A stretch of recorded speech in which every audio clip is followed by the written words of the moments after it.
Hi, Askia. Hi, Benja. Nice shades. Thank you. How are you doing today?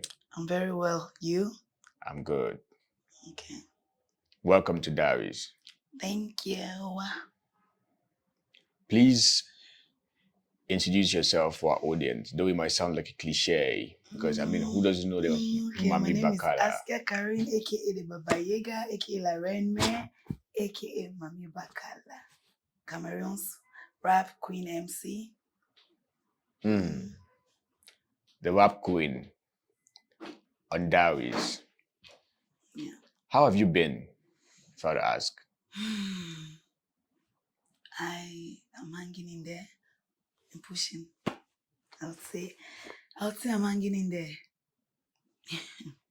You know, a lot happening, and sometimes you want to wonder how people like yourself go through everything that happens on social media. Mm-hmm. You are, or let's say you are supposed to be one of the most celebrated female rappers in this country. And so anybody in that position would face a lot of criticisms, a lot of shots at Yeah. them. Mm-hmm. How do you go through all of that? Well, at this point, I'm just in a place where I just let people say what they like.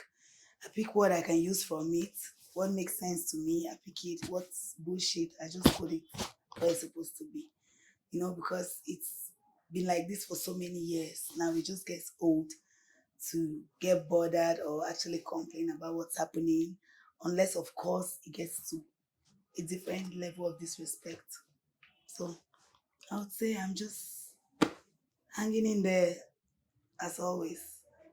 I am one of those people who believe that you are greatly misunderstood most times on social media. Mm, And I also want to know who is Askia and what does Askia stand for as a mm, person or as an artist? I would say Askia is a very ambitious rapper who is determined, very, very determined. Because, of course, if I wasn't determined, you know how it is in Cameroon, where we are as a female rapper, it's not easy at all for us. So I would say Askia is the lady who has made up her mind that she's never going to stop until she gets what she needs and wants. So that's what I'll say. How is life like being a mother? It comes with so many challenges. How Yeah. do you handle these challenges of being a mother, a role model to your Well, daughter, and at the same time, you have to occupy your spot as a queen of rap in Cameroon? yeah. I would say being a mom really slowed things down for me just a little bit, because regardless, I'm still a very determined person. So I've always had a way to handle the baby and handle my career alongside just nicely, you know. So I think if I didn't have Nairobi, I would have more time to pursue some things that concern my career as an artist. You understand? But when you have a baby in your hands as an artist, you need some help around you to make things easy. Now, if you don't have that help, you just be a mom. That's what you become. You just be a mom. Moms always find a way to make sure the baby is doing great. No matter what, the baby's always going to be doing fine. So what we do is we just squeeze out the little time that we have to push whatever it is I'm doing with my career. So that's it. Pick a little What time from there and put it there, and then it's a win-win. What is the best thing about your daughter that whenever it happens or whenever you look at, you be like, I'm her mother. She always smiles. She's always happy, and she speaks perfect English. So every time I see her speaking and smiling, I'm like, I'm a mom, So yeah, she's very smart and she's always happy. If you look at your entire career, Askia, Mhm. everything from where you started up to where you are today, Mhm. what is the biggest pride that you see in your entire career? That one moment that when you look at, you beat your chest and say, I have been there and have done it. Um, my, ask the question again. I want to get it right. What is that one thing in your career or that one moment in Mm-hmm. your career that when you look at it, you're proud of yourself and you hit your chest and say, I did this? All right. That would be when I made the song Gamma, featuring Mr. Leo to address the Anglophone crisis. You know, that particular song is, I just take it to be like consolation for the public. I mean, Northwest and South Westerners, all we have been through the deaths, the killings, the pain and the sorrow.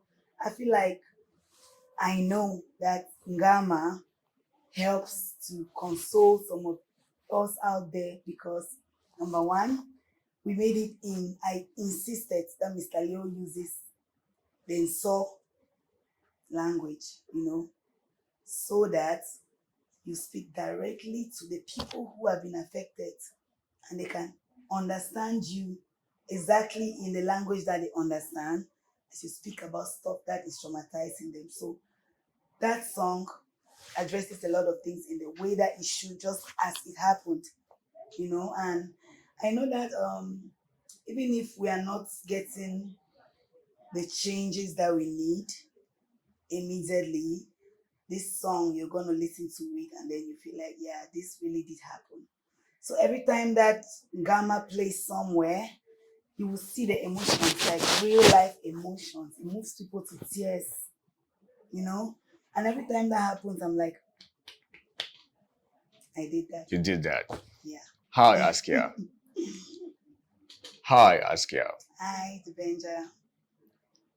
You are one artist who have been to different record labels and with Mm-hmm. different issues. I wouldn't want to go back into talking about that Yeah. because it's all old stories. Mm-hmm.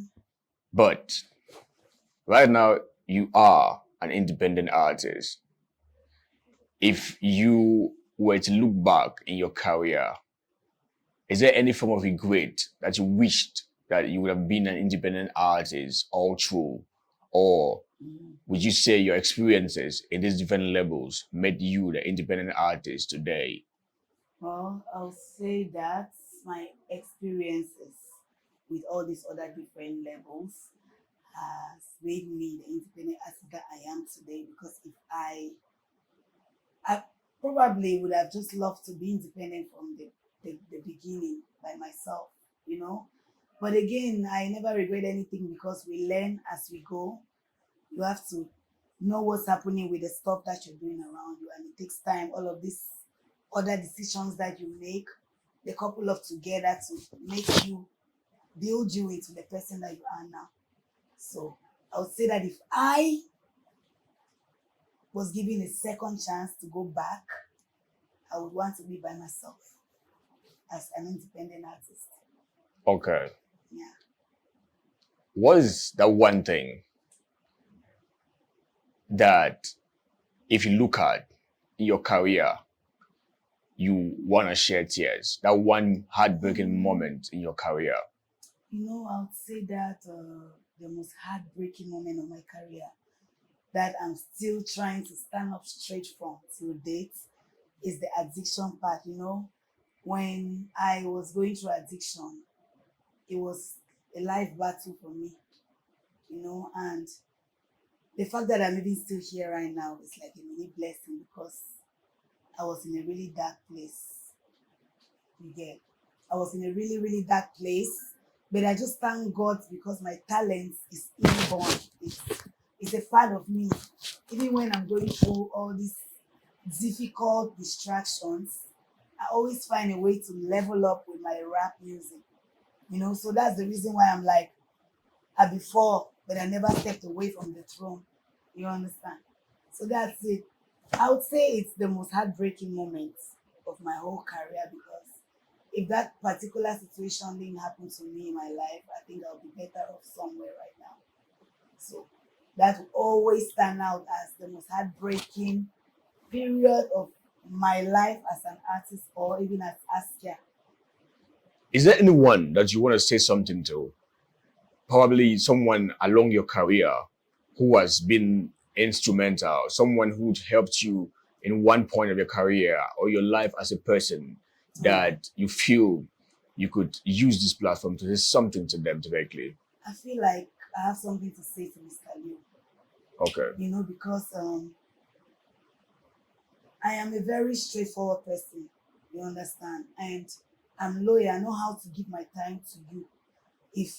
If what you're asking me to do is wait, I eventually wait because I know how to be.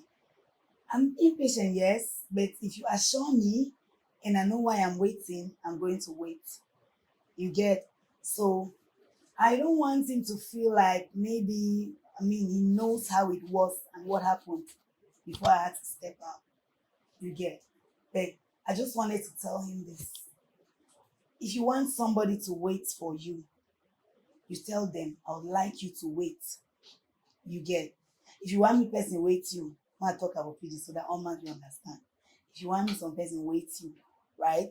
You be busy, you do your thing, maybe you find money. You never can tell what you're doing that you don't want to just come out and be like, this is what I'm doing. Or, some people don't like to talk, you know. But me, I like transparency, I like communication. I like to know what I'm doing. So I prefer that if you want me to wait, you tell me that Askia, I'm doing something right now, but please just be patient and hold on. I'm coming to you. You get? Not that I'm calling the phone and you're not picking. I'm texting and you're not replying. Like it keeps me in a very difficult space because again, I don't like to stay waiting. I've wasted so many years of my life just talking about the addiction. You understand? So I have a lot of work to build to catch up to begin to build my own legacy. So if I give you my time and give you my trust, my 100% loyalty, like I'm giving you the opportunity and the go ahead to change what the brand Askia is about to what you think is best. That's some big level of trust right there, you know? So if I am waiting, it should be because you have told me that, wait, I am coming. You get? Not because I'm calling you and you are not picking, not because I'm texting you and you are not responding, and then I'm sitting there and just waiting. You get? So that was the breaking point for me. I feel like if we are a team, if I leave everything I'm doing and say, okay, I'll work with you on this path, you should be able to have simple conversations with me about what is happening now with you and what is going to happen to me, so that I know that okay, he's there, but it's when I say hi, what's up? You let me know, no, it's okay, I'm doing this or that, but I'll be back soon. Just hang in there, I'll be back soon, and then we can pick up. That's communication. I know that I'm waiting for a purpose. I'm waiting, you're coming. You said, not that I'm trying to reach you and I can't get to you.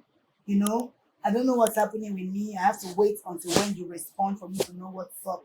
I am grown. I decided to stand by you. It's not like there was a gun to my head, you know. And now you've always known that I'm the kind of person that would do things for herself, even with the smallest amount of finance, you know. I have the ball rolling for myself. I try to stay active. I do my little things that I can do, and I keep going.